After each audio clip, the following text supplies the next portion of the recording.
What if one of the Bible's most explosive moments came down to a single mysterious sentence, so vague that it could mean either a daring military strike or a targeted assassination? In this video, I bring that moment to life with an action-packed scene from Quest for a King, revealing how Jonathan's bold act against the Philistines sparked a war, and how a few ancient words can completely change the story.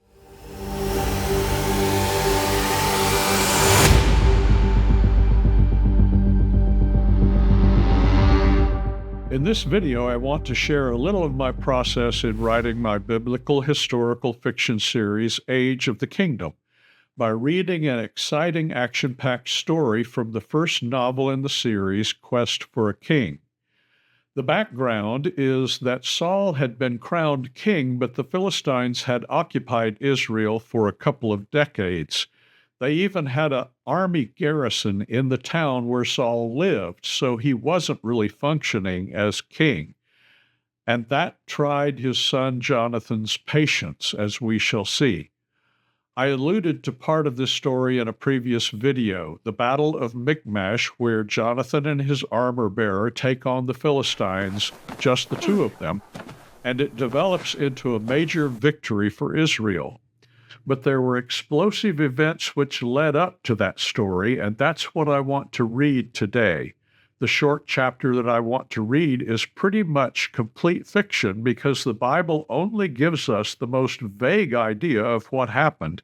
In fact, you may get very different information depending on what translation you read. That's how vague the original Hebrew is. After I read this action-packed chapter, I invite you to Bible nerd out with me for a bit. Here is chapter 66 from Quest for a King.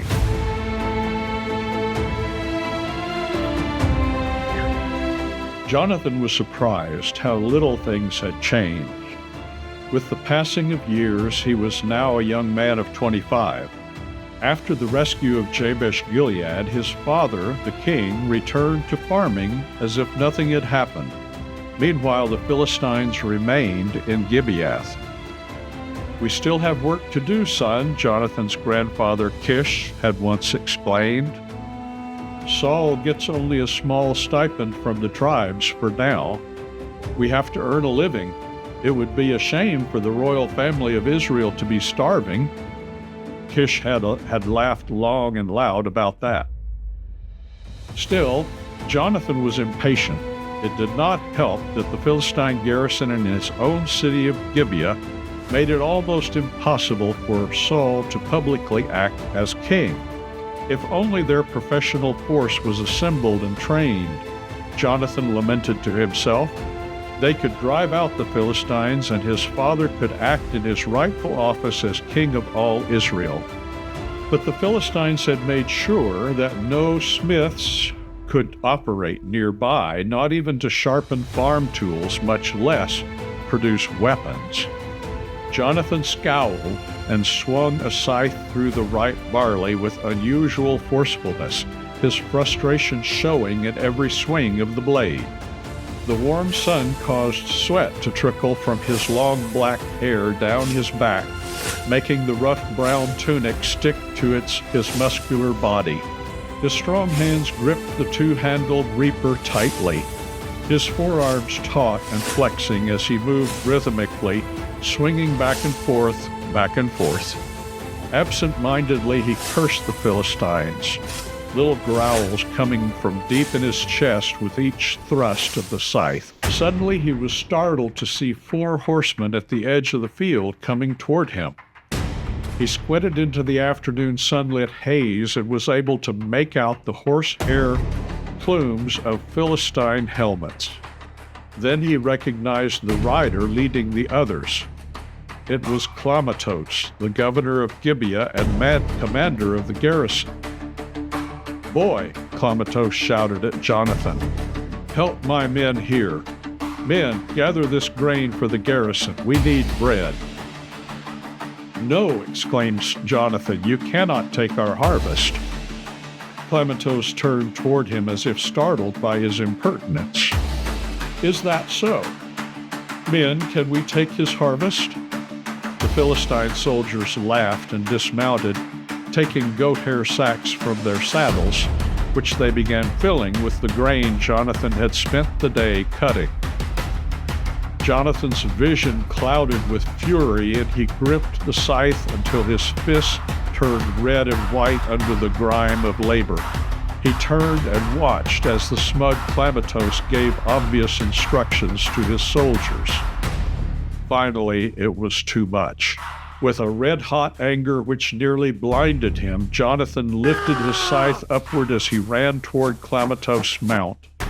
With a great, deep cry, he brought it down with his full strength, point first, into the governor's neck. The startled man gave a choked cry as the shiny blade tore through his collarbone under the bronze ceremonial breastplate and severed rib from sternum, then pierced an artery near the heart. He was dead before his body clattered to the ground beside his terrified horse. Without stopping, Jonathan then turned and ran toward the shocked soldiers, still holding their grain sacks. He swung the now bloody scythe at the first one and decapitated him with surprising ease, but the force that was required made Jonathan fall sideways, and he was momentarily stunned, giving the other two soldiers time to drop the sacks and draw their short swords. Jonathan stumbled away, found his footing, and put his scythe between himself and them in a defensive posture, his sandaled feet planted far apart. For a moment, they were at a standoff, the two soldiers unsure they wanted to pursue the fight with this fearsome young man who obviously knew how to use a farm implement. Then, without warning, one of the soldiers fell after something hit his head. The other soldier looked down at him in panic. The man had an arrow protruding from his cheek. Jonathan looked up to see other members of his family coming on the run from the top of the hill. His younger brother Malchishua was drawing his bow once again, and Jonathan's father was racing toward them with an axe, a very determined look on his face. Jonathan then lunged at the last soldier, who parried his scythe in a defensive move, but then turned to run, only to be cut down by Malchishua's arrow. Saul trotted up to the scene and surveyed the four bodies. The last soldier stirred and moaned. Saul raised his axe and brought it down on the man's neck, and he was still.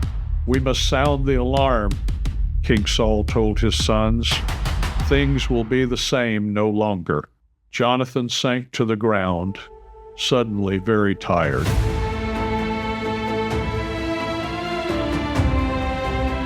The basis for this chapter is in 1 Samuel chapter 13, verse 3. Actually, it's just verse 3a, because it's the first sentence of a very long verse. Here's how it reads in the contemporary English version. Jonathan led an attack on the Philistine army camp at Geba. That's it. Seems fairly straightforward, right? And that's pretty much what most English translations say. However, if you look at other translations, like The Message, you get a very different interpretation of the story. Jonathan attacked and killed the Philistine governor stationed at Gibeah. Some translations use the word assassinated for Jonathan's attack on the governor. The reason for this discrepancy is because the wording in the original Hebrew is very different from what is in the Septuagint, the Greek translation of the Old Testament that was done about 1,000 years earlier than when the Masoretic Hebrew text was compiled. Listen to the English translation from the Greek Septuagint. "And Jonathan smote Nazib, the Philistine that dwelt in the hill." So the Septuagint actually names the man whom Jonathan killed, Nazib. Unfortunately, my research hadn't gotten to that point when I wrote the chapter, so I called the Philistine governor Clammatos. But I knew about the discrepancy in the English translations, and part of the confusion is that the Hebrew word Nazib can be translated garrison, but also prefect, that is, governor. So, did Jonathan attack the Philistine garrison, like a lot of translations say, or did he assassinate the Philistine governor? Interestingly, in the C section of verse 3, we have Saul blowing the trumpet to call the men of the tribe of Benjamin to arms, and so in the next chapter of Quest for a King, I show Saul, Jonathan, and the men who responded attacking the Philistine garrison. One way or another, the Philistine garrison in Saul's backyard was no more. But soon they had a much bigger problem because the Philistines sent 20,000 men to put down the uprising, and that's how we get to the Battle of Michmash. What do you think? Tell me in the comments which version makes the better story, and what do you think really happened? If you like this kind of deep dive into the Old Testament, like this video, subscribe to the channel, and click the bell to be notified when new videos drop.